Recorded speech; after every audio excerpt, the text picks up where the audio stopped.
Había empezado con una frase de Oscar Wilde que decía que el sentido común es el menos común de los sentidos, y que también quería decir que me gustaría titular esta rueda de prensa con una frase: Vigo no puede esperar, o en Vigo desaparece la cultura, desaparece la educación, y todos los gestos que estamos viendo últimamente. Yo el 5 de enero lo advertía, y de forma irónica. Hoy vengo muchísimo más serio, porque creo que la verdad estamos viviendo una cultura de la necrofilia. Todo lo que está pasando es que se nos mueren, se nos van de las manos todas las grandes señas de identidad de nuestra historia, de nuestro patrimonio, de la gestión cultural que durante tantos años hemos logrado en esta ciudad ir diseñando, montando, para que de repente todo se vaya desmantelando. Alguien decía que este gobierno son los museicidas, ¿no? O sea, están convirtiendo a la cultura en algo que no es ni cultura ni es nada.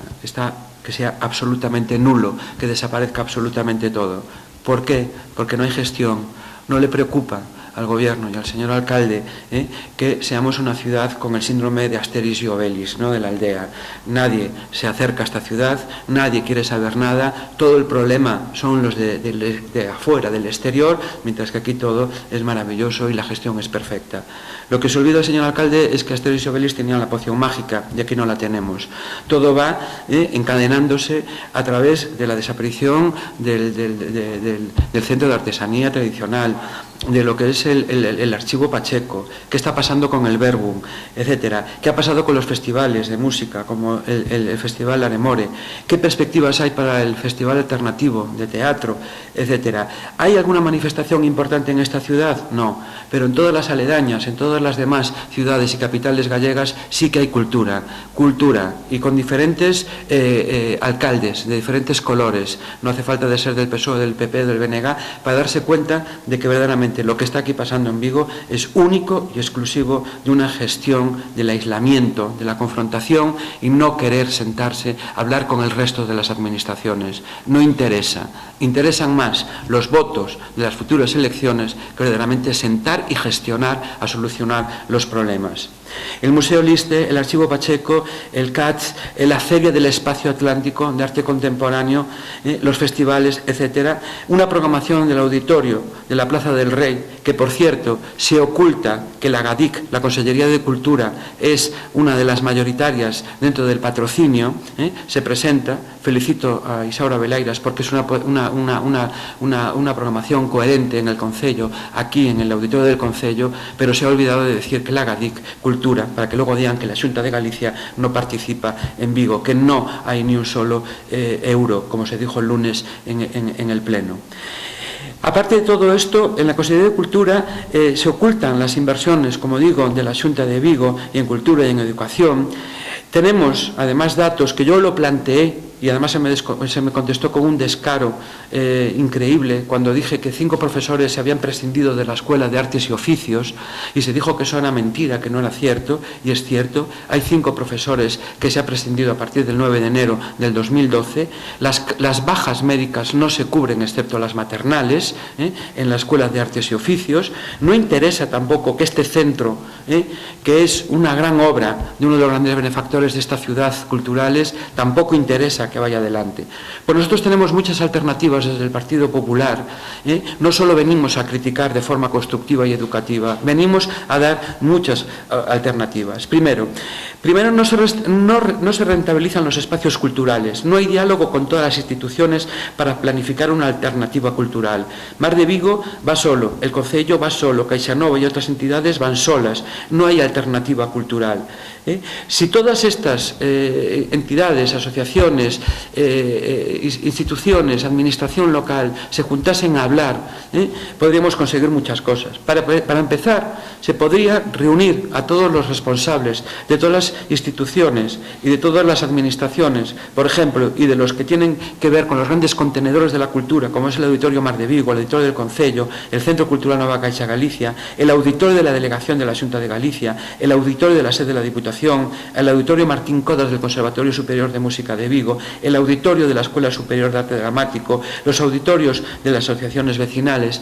Podríamos sentarnos todos a hablar, cooperar, sentarnos y hacer un diseño y una programación cultural que además tenga que ver con el tejido y la estrategia económica. Me refiero al turismo y a la educación. Es el oro negro que tenemos en Europa, la cultura, el patrimonio histórico. Es lo que tenemos que vender en momentos de crisis más que nunca para poder rentabilizar. Somos el 2,1% del Producto Interior Bruto en Galicia, lo que produce la cultura. Si esto se planifica con una gestión educativa de los museos, por ejemplo, donde todos los niños, niñas, haya un gabinete de educación, puedan participar de las actividades como hace el Museo Marco, por ejemplo, hacer un diseño. Y la pregunta es que Castrelos también va a desaparecer, el Museo Bergum también va a desaparecer. ¿Cuál es el futuro de todo esto? Respecto a la Escuela de Artes y Oficios, el Partido Popular también tiene una alternativa a coste cero. Es organizar pedagógicamente lo que está ocurriendo dentro de la Escuela de Artes y Oficios. Organizar de forma clara y contundente, por ejemplo, una anécdota. El claustro no tiene derecho a dirigir su propio director de un centro educativo. Creo que es el único ejemplo en toda España, en todo el Estado español, que no se puede elegir el propio claustro a su director. No hay departamentos ni seminarios pedagógicos. Nosotros tenemos una alternativa de organización de este centro, insisto, coste cero. Así como plantear no solo crítica, sino también soluciones y que se nos escuchen. Hay que desvelar esa problemática oculta dentro de la Escuela de Artes y Oficios, saber qué está pasando. Desvelar también, que me dolió muchísimo escuchar en el Pleno a la concejala de Educación, a doña Raquel Díaz, que no se había invertido ni un solo duro por parte del gobierno de Alberto Núñez Feijóo en educación. Tengo datos reales, no inventados, de que en este curso van 10 millones de euros de inversión en educación, en institutos, escuelas, colegios, conservatorios, en reformas y ampliaciones dentro de los centros educativos aquí en Vigo. Bien, pero y otra cosa que se vio el lunes, presentan una moción para criticar las guarderías, la subida de las guarderías, que yo razoné y expliqué los motivos, que sobre todo era pensando en ampliar más plazas, a 7.400 plazas y no a 4.000 como estaba en este momento, y ellos, en el absurdo de la hipocresía política en la que vivimos, prometen 40 y tantas guarderías, dicen que van a abrir 2 y no pueden abrir esas 2 por problemas técnicos, legales, y además el perjuicio para los pobres padres y alumnos de estas guarderías, que ya no pueden matricularse en otras guarderías porque en efecto han perdido la opción de matricularse en otras. A ver cómo ahora estos padres solucionan en esa promesa de esas 2 guarderías en Tomás Alonso y en Bouzas. En fin, yo pienso que, para resumir, de verdad, que la gestión pasa en cultura y en educación por aunar y tener una visión empresarial, tener una visión industrial de las artes y de la cultura, y de que tenemos empleo y de que crea empleo. Veíamos a las trabajadoras del Museo Liste cómo se despedían, pasaban al paro.